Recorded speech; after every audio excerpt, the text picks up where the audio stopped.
Sengkuni ini kan cuman provokator mas, licik, yuwaswisu visuduri kaulihim gitu ya, hanya ngipas-ngipasin hati, memprovokasi kan gitu dok. Itu kejahatannya tidak sampai ke terorisme, tidak sampai ke pengeboman bunuh orang massal kan, nggak sampai ke pembunuhan massal. Sengkuni itu hanya seorang provokator, hanya seorang yang abal-abal aja. Itu dahsyat. Menurut saya sangat tinggi kepribadiannya Sengkuni itu karena melihat sejarahnya Sengkuni. Sengkuni itu singkat kata, karena suatu hal seluruh keluarganya, bapak, ibunya dan saudaranya 100 orang dipenjara oleh Prabu Destoroto yang mengawini kakaknya Sengkuni ya.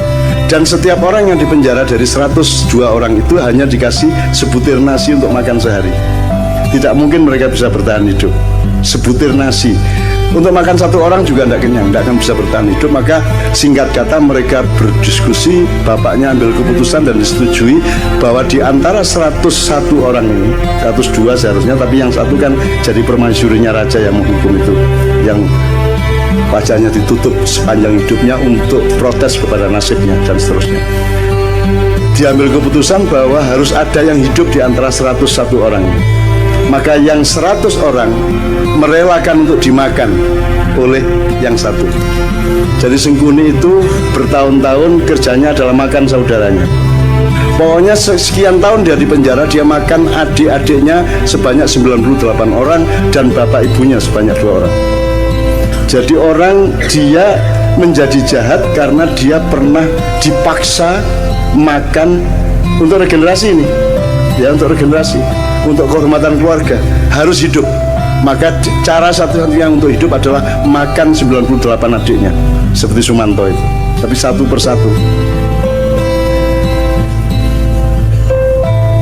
Mas, Anda pernah membentak ibu Anda?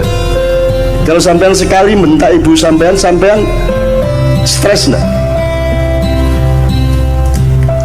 Bisa enggak tidur tenang Anda?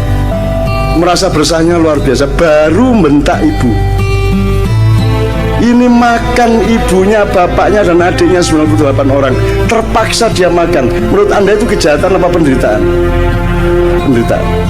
Dan orang yang menderita harus makan saudaranya sendiri segitu banyak dan bapak ibunya, kemudian hanya menjadi seorang provokator, hanya menjadi seorang yang licik. Itu hebat enggak dia? Seharusnya Sengkuni menjadi teroris besar, dia bunuh semua orang, betul enggak? Harusnya dia obrak-abrik itu Hastinapura, Indraprasta dan semuanya, karena dia bermaksud baik, maunya Mbak Yunya itu kawin sama Pandu, jadi, karena dia mempertimbangkan bibit, bebet, bobot. Perhitungannya sangat baik untuk berkeluarga. Tapi ternyata dia dikawini oleh kakaknya yang buta itu, dan Sengkuni tidak setuju. Kemudian, tapi karena sudah keputusan bapaknya dan keluarga, akhirnya dia tetap setia mengawal Mbak Yunya menjadi permaisuri kerajaan Hastinapura. Kerajaan Hastinapura ini rajanya akhirnya tahu bahwa sebelum kawin sama dia, dulu Mbak Yunya ini dikawinin sama kambing. Kemudian begitu kawin, kambingnya dibunuh, disembelih. Kenapa dikawinkan sama kambing? Karena menurut perhitungan primbon, neptunya tidak cocok antara Mbak Yunya dengan suaminya.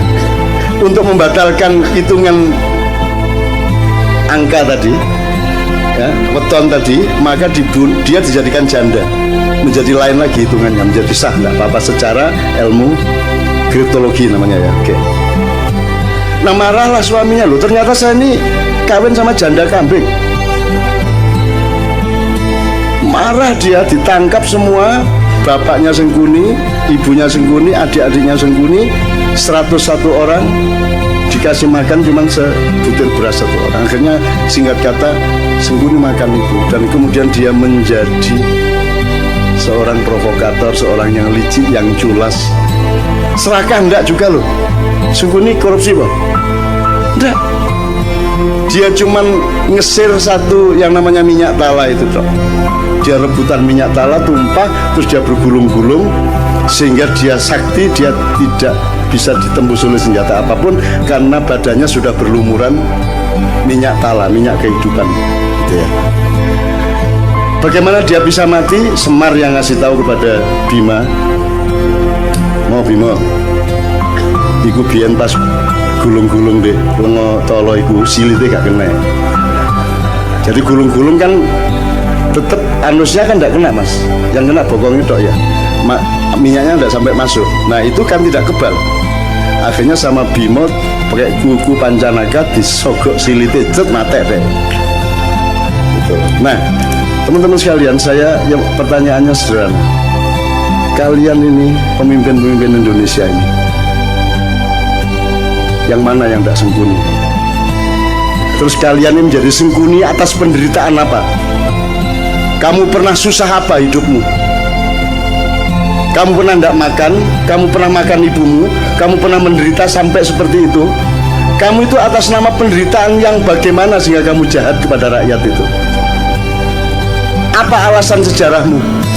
Kalau Sengkuni ada alasannya untuk jahat, meskipun kejahatan dia tidak sepadan sama sekali dengan penderitaannya. Seharusnya orang macam Sengkuni yang makan 101 keluarganya sendiri, dia dalam tanda petik berhak untuk menjadi teroris besar. Kalau dia tidak kuat, dia akan gila atau dia bunuh diri. Tapi Sengkuni sangat kuat dan sangat arif sehingga dia hanya menjadi provokator. Sementara kita dipimpin oleh Sengkuni-Sengkuni yang tidak punya alasan sejarah untuk jahat kepada rakyatnya. Kamu pernah jahat apa? Kamu pernah menderita apa? Wong kami yang tidak pernah utang seperti anak-anak utang. Kamu tidak pernah kredit seperti mereka. Kamu lancar-lancar saja kok. Ya toh? Kamu juga anak orang yang tidak miskin, cukup kaya sehingga kamu bisa nyalon kok. Urusanmu sama uang-uang besar. Atas nama apa kamu jahat kepada rakyatmu? Apa alasan sejarahmu? Ini apa toh? Allah mengatakan Allah tidak menyukai kata-kata yang diperjelas kejelekannya. Ya, apa? La yuhibbullahu al-jahra bisu'i minal qaul. Itu terjemahannya. Ya, terjemahannya. La yuhibbullahu al-jahra bisu'i minal qauli illa man zulim. Tidak, Allah tidak menyukai perkataan yang nyaring tentang keburukan kecuali orang yang dizalimi. Jadi meso, ya, boleh. Dendam bagi orang yang dizalimi. Boleh gitu ya. Itu Allah tidak suka kecuali kamu dalam keadaan dianiaya. Jadi kalau dianiaya, Allah membatalkan ketidaksukaan. Ya wis rapopo wong menderita kok gitu loh. Itu hukum Allah loh. Nah ini Indonesia nih, kamu itu menderita apa sehingga kamu kejamnya begitu rupa kepada rakyat? Kamu pernah menderita apa? Kamu pernah miskin apa?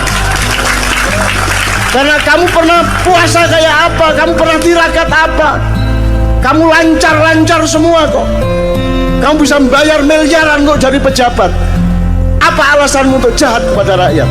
Sengkuni saja tidak sejahat kamu, padahal dia penderitaannya ribuan kali lipat dibanding penderitaan hidupmu.